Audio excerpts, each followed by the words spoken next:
2025년 9월 8일 살아계신 하나님의 말씀 시편 16편 1절 8절 말씀을 가지고 삶의 비결이라고 하는 제 말씀 드립니다.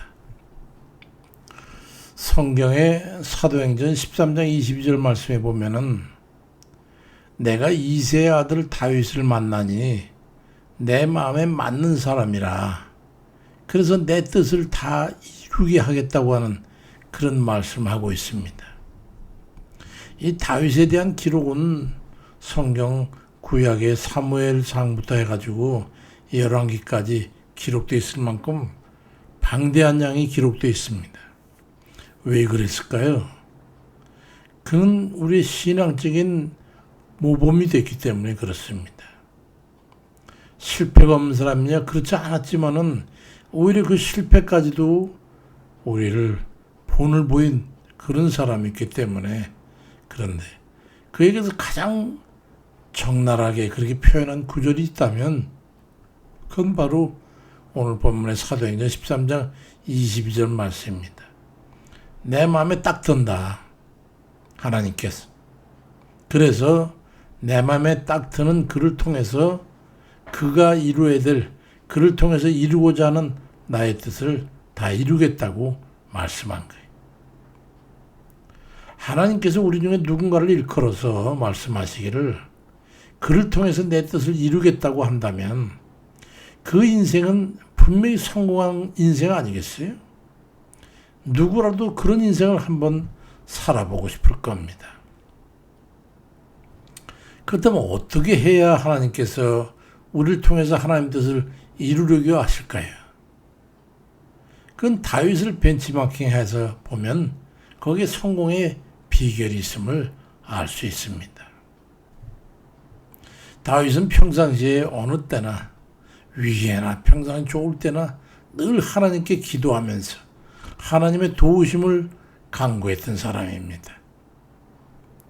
다윗은 가난한 시골에서 태어나가지고 어려서부터 목축업을 하는 그런 아버지의 동물들을 형제들과 다 이만큼씩 맡아가지고 목동일을 하는데 혼자 일을 하면 누가 도와주는 상황이 없는 그런 상황이었기 때문에 악한 집에서 늑대나 사자나 이런 게 이르게 되면 혼자 해결을 돼요.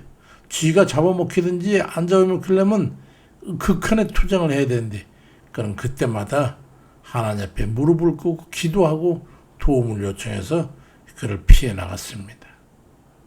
그렇게 훈련된 것은 나중에 골리앗과의 싸움에서 돌판매질을 해가지고 사자나 늑대 잡듯이 적장을 잡는 그런 기회가 되기도 했죠.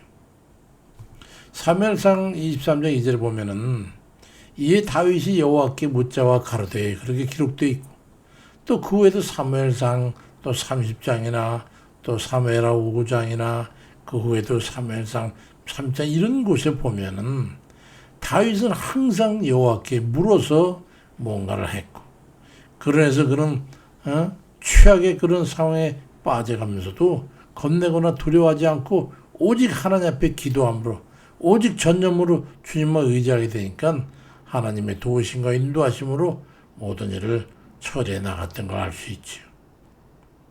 다윗이 사울왕의 위협을 피해서 궁색한 처지에 도망 다닐 때도 사무엘상 30장 6절에 보면 하나님이 여호와를 힘입고 용기를 얻었다고 고백하고 있습니다. 오직 하나님만 의지하고 기도하는 이들은 하나님은 외면하지 않습니다. 전적으로 하나님만 의지하는 자들 하나님 버리지 않습니다. 사울 같은 이는 문제가 또 있고 위기에 처할 때마다 무당을 찾거나 신접한 여인을 찾아서 물었지만은 다윗은 그렇지 않아요. 정반대했어요.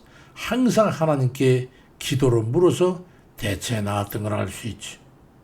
전적으로 하나님만 의지하고 백전백승의 삶을 살아냈던 거예요.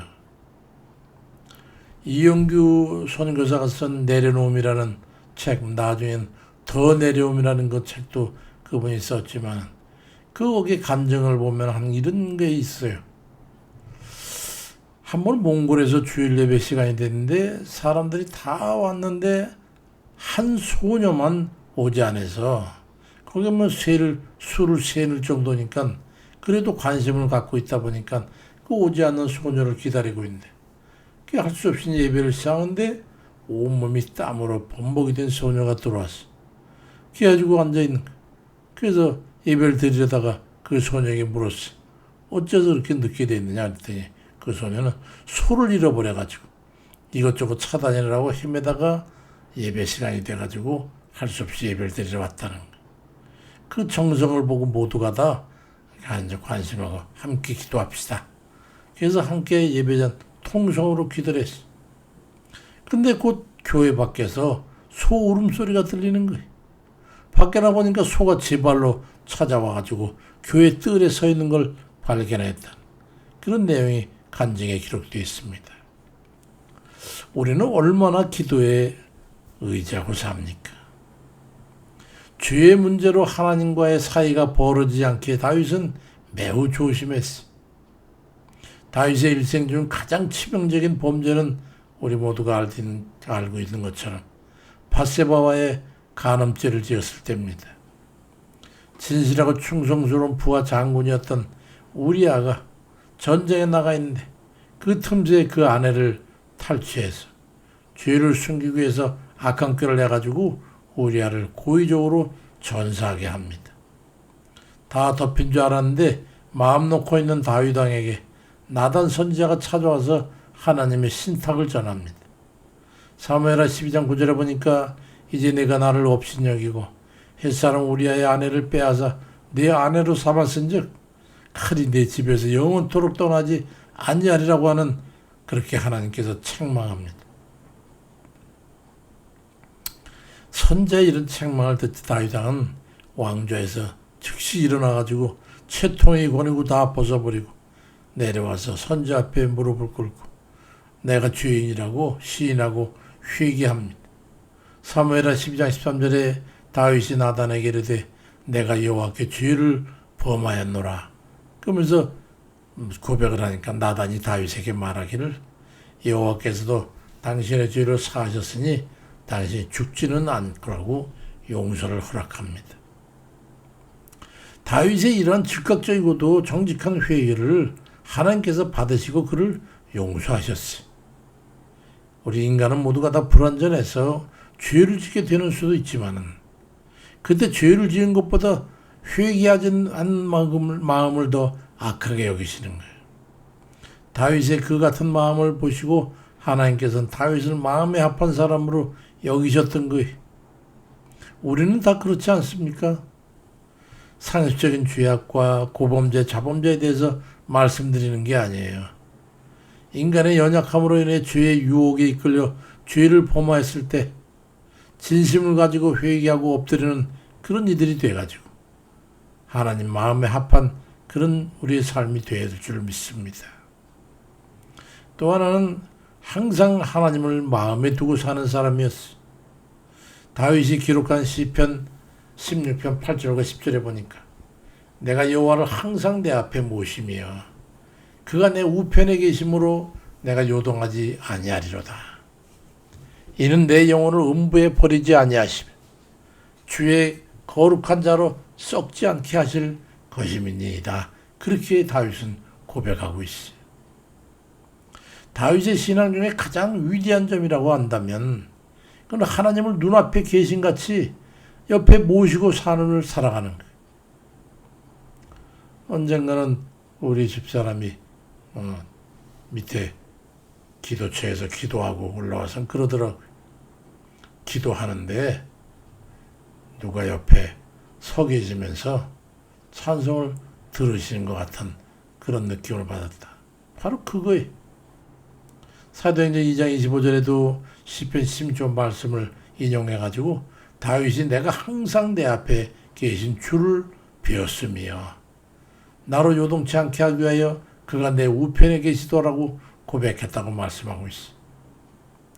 다윗이 온갖 시련의 나날을 보내면서도 그의 마음이 흔들림 없이 견뎌나갈 수 있었던 것은 어떤 어려움이나 역경 속에서도 항상 함께 계시는 하나님을 바라고 믿고 모시고 살았기 때문에 가능했던 거예요. 다윗은 항상 마음 중심에 하나님을 모시고 살았기 때문에 하나님 뜻에 순종하고 말씀에 어긋나지 않는 그런 삶을 살았고, 어떤 상황에서 낙심하거나 좌절하지 않고 흔들림 없는 삶을 살 수가 있었습니다.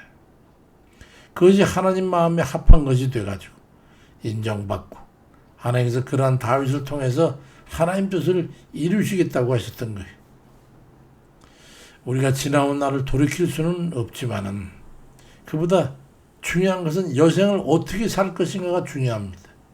살아온 삶보다 극히 짧은 세월이 남았다 할지라도 마찬가지입니다.